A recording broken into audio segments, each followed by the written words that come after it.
محترم عائشہ Jamshed, country director WHH، یہاں موجود تمام خواتین حضرات، السلام علیکم۔ مجھے بڑی خوشی ہوئی ہے کہ آج میں یہاں آ گیا، اور آنیسٹلی مجھے بہت دیر میں کارڈ تو ویسے خیر میرے پاس آیا تھا، بٹ میں نے اس کو سیریسلی اپنے شیڈول میں نہیں ڈالا بیکاز آف ادر انگیجمنٹس، لیکن کل پھر مجھے اپروچ کیا گیا اور اس کی کہ میں آ جاؤں، تو میں ریلیکٹنٹ ہوئی، اس لیے کہ مجھے کچھ چیز آگے پیچھے کرنی پڑی، میں آ گیا۔ لیکن آنے کے بعد مجھے خوشی ہوئی ہے، مجھے یہ افسوس نہیں ہوا کہ میں نے اپنا وقت ضائع کیا، اس لیے کہ جو اس پروجیکٹ کے حوالے سے بتایا گیا اور جو سکسیس اسٹوریز کچھ ہم سے شیئر کی گئی ہیں، میں سمجھتا ہوں کہ اس طرح کے کام کرنے کی ہمیں بہت زیادہ ضرورت ہے، اور کر بھی رہے ہیں، لیکن ہمیں ضرورت ہے۔ اور یہ جتنی بڑی آبادی اس ملک کی ہے، اور اس آبادی کا بھی بہت بڑا نمبر ہے جس کو ضرورت ہے اس قسم کی سپورٹ کی۔ میں ایڈمٹ کرتا ہوں ہر جگہ، حقیقت بھی ہے کہ یہ بہت سارے ایسے کام ہیں جو اس ملک کی ریاست کو کرنے چاہیے، جو حکومتیں ہوتی ہیں ان کو کرنے چاہیے، لیکن ہم شاید کامیاب نہیں ہو سکے کہ ہم ہر شخص تک وہ بنیادی سہولتیں پہنچا سکیں جو اس کا حق ہے اور جو ریاست کی ذمہ داری ہے۔ لیکن بہت سارے مختلف پارٹنرز کے ذریعے، اداروں کے ذریعے ہم ان کو ساتھ ملاتے ہیں، وہ اپنا پیسہ بھی چپ ان کرتے ہیں، اپنا ٹائم بھی کنزیوم کرتے ہیں، اور پھر وہ ہماری مدد کرتے ہیں، اور اس مدد کے ذریعے ہم بہت ساری فیملیز کو، خاندانوں کو جو ہے شاید ایک سیدھے ٹریک پہ لا دینے میں کامیاب ہو جاتے ہیں، اور وہ ان کی زندگیاں اس سے تبدیل ہو جاتی ہیں۔ میں نے جو یہاں چیزیں دیکھیں، جو مجھے بتایا گیا آپ سب کو کہ کس انداز میں ایک بہت چھوٹے نمبر کو انہوں نے ٹارگٹ کیا، اور ان ٹارگیٹڈ فیملیز کے لیے کچھ انہوں نے نئے نئے ایونیوز نکالے، کچھ ان کو سپورٹ کیا، اور اس کے نتیجے میں ان کی لائف سٹائل جو ہے وہ بدل گئی۔ اور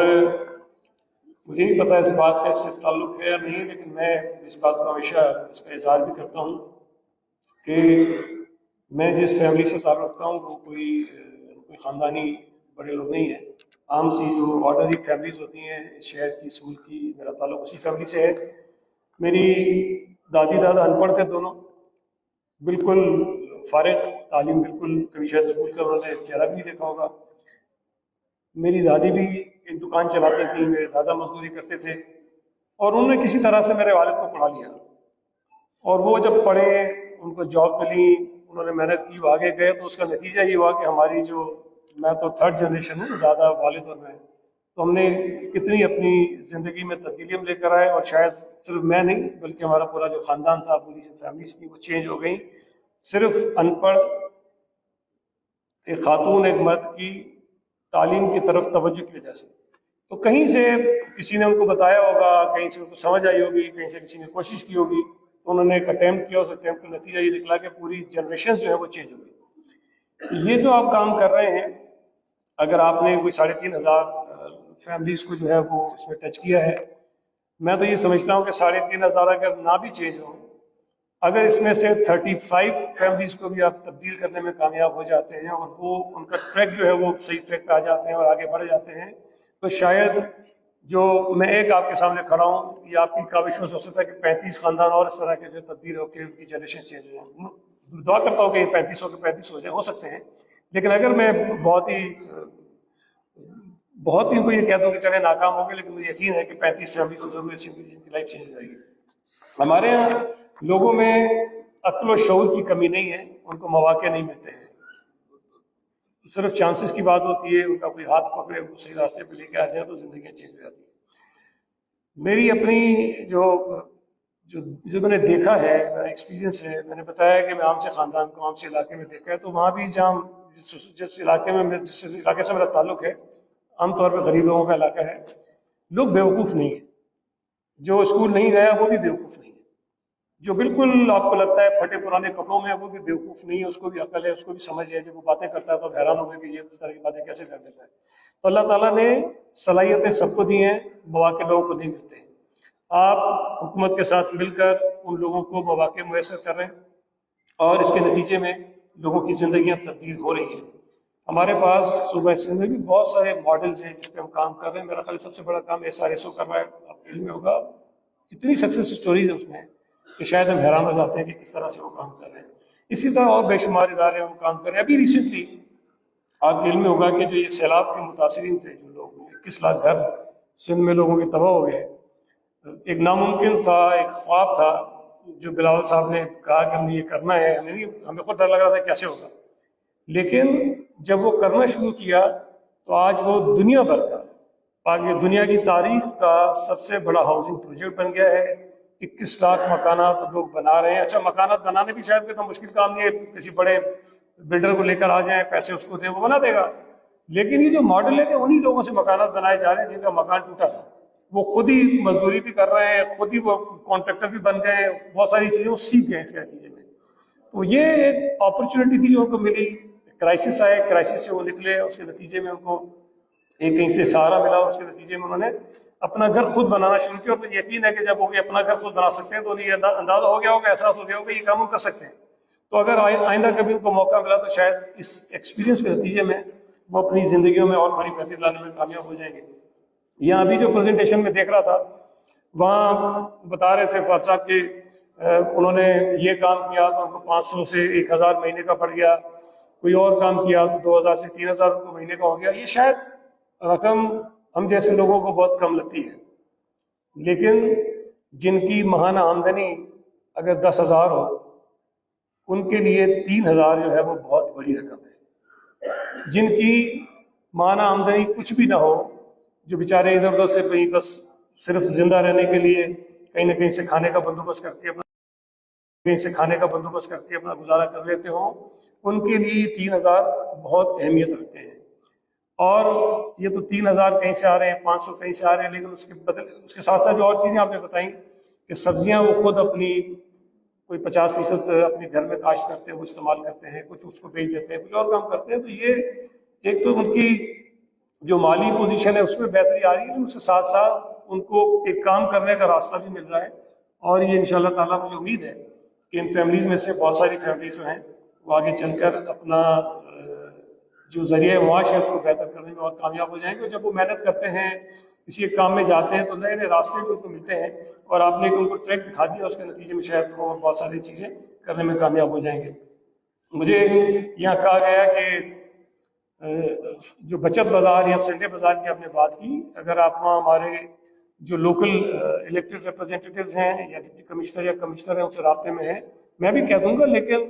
وہ یقینی طور پر ان کی ذمہ داری ہے اس قسم کی سہولتیں فراہم کرنے کے لیے آپ کی وہ مدد کریں، اور انہیں اس طرح کی جگہیں دینی چاہیے. اور اگر اویلیبل ہیں تو دے دیں گے، ورنہ اگر اویلیبل نہیں بھی ہیں تب بھی بہت سارے اور راستے ہوتے ہیں اس طرح کے چھوٹی چھوٹی بازاریں سیٹ اپ کرنے کے لیے. بہت ضروری بھی ہے. اس سے جو آپ کے لوگ جن فیملیز ان کو سپورٹ کر رہے ہیں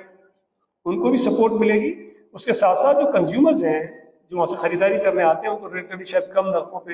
بہت ساری چیزیں وہاں سے ملنا شروع ہو جائیں گی. آخر میں میں صرف یہ کہوں گا کہ جو بنیادی بات کہی کہ جی ہمارے بیہیویئر میں ہمیں تبدیلی لانے کی ضرورت ہے، یہ بہت بڑا مسئلہ ہے ہمارے معاشرے میں. اس کا ہم بدقسمتی سے تنقید کرنا، شکایت کرنا، کسی کے اوپر ذمہ داری ڈال دینا بڑی آسانی سے کام کر لیتے ہیں، لیکن ہم اپنی ذمہ داری کا احساس نہیں کرتے. خرابی یہ ہے کہ ہم اپنے علاوہ باقی پوری دنیا کو ٹھیک کرنا چاہتے ہیں. اگر ہم صرف اپنے آپ کو ٹھیک کر لیں تو دنیا ساری ٹھیک ہو جائے گی، لیکن ہم یہ نہیں کرنا چاہتے. یہاں میں آپ کو صرف ایک چھوٹی سی مثال دوں. ابھی آپ نے شہر میں بہت سارے بینرز دیکھے ہوں گے. ایک بینر پہ لکھا ہے ہمیں سڑکیں پانی نہیں، ہمیں سڑکوں اور پانی کی ضرورت ہے، نمبر پلیٹ کی ضرورت نہیں ہے. میں اس پہ کیا کروں؟ اور یہ سو کالڈ بڑے پڑھے لکھے سمجھدار لوگوں کی جانب سے بینر لگائے جاتے ہیں. ٹھیک ہے، آپ ہم سے پوچھنا چھوڑ دیں کہ اسٹریٹ کرائمز کیوں ہوتے ہیں. ہم سے پوچھنا چھوڑ دیں کہ قتل و غارت میری شہر میں کیوں ہوتی ہے، لا اینڈ آرڈر کی صورت خراب کیوں ہے. اسٹریٹ کرائم بڑھتے ہیں تب بھی گریبان ہمارا پکڑتے ہیں. ہم اس کو ٹھیک کرنے کی کوشش کر رہے ہیں تب بھی گریبان ہمارا پکڑتے ہیں. ہم نے ہیلمٹ پہننے پہ پابندی لگائی، سختی کروائی، تو اس کے خلاف بھی بیان آ گیا کہ جی پولیس تنگ کر رہی ہے. بھائی ہیلمٹ اس لیے پہنا رہے ہیں کہ اس کی جان بچ جائے. اور اگر ہیلمٹ پہننا لوگ شروع کر دیں گے تو آدھے سے زیادہ جو موٹر سائیکل کے ایکسیڈنٹ کے نتیجے میں لوگوں کی جانیں جاتی ہیں وہ بچیں گے. لیکن بجائے اس کے اس قسم کی چیزوں کو سپورٹ کریں وہ اس پہ بھی تنقید کرتے ہیں. لیکن اس لیے کہ وہ ایک سستی